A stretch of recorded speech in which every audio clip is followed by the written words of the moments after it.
It is not my wish that I should be speaking to you in a foreign, and for that matter, in colonialistic language. Jomo Kenyatta alikuwa kiongozi wa kwanza wa Kenya baada ya uhuru na umoja wa viongozi mashuhuri wa Afrika.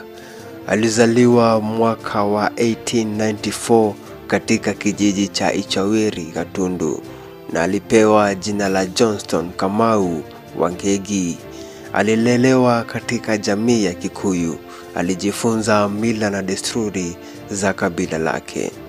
Katika ujana wake alihudhuria shule ya wamishonari wa Kiskoti ambapo alijifunza Kiingereza na kupata maarifa ya msingi. Katika miaka ya 1920, Kenyatta alihamia Nairobi na kuanza shiriki katika harakati za kisiasa za kupigania haki za ardhi kwa jamii ya Kikuyu.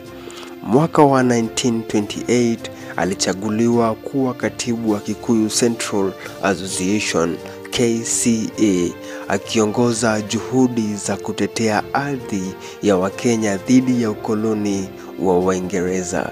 Mwaka wa 1931 alisafiri kwenda London kusoma na kushawishi serikali ya Uingereza kuhusu haki za Waafrika. Alikaa Ulaya kwa miaka kadhaa alikijifunza siasa na kuandika kitabu chake maarufu Facing Mount Kenya, ambapo kilieleleza tamaduni na historia ya Kikuyu. Baada ya kurejea Kenya mwaka 1946, Kenyatta alichaguliwa kuwa rais wa Kenya African Union KAU, chama cha kisiasa kilichopigania uhuru wa Kenya. Mwaka wa 1952 alikamatwa na serikali ya kikoloni kwa tuhuma za kuhusika na harakati za Mau Mau, kundi la wapiganaji wa msituni waliopigania uhuru wa Kenya. Alifungwa jela kwa miaka 7 na baadaye kuwekwa kizuizini hadi mwaka wa 1961.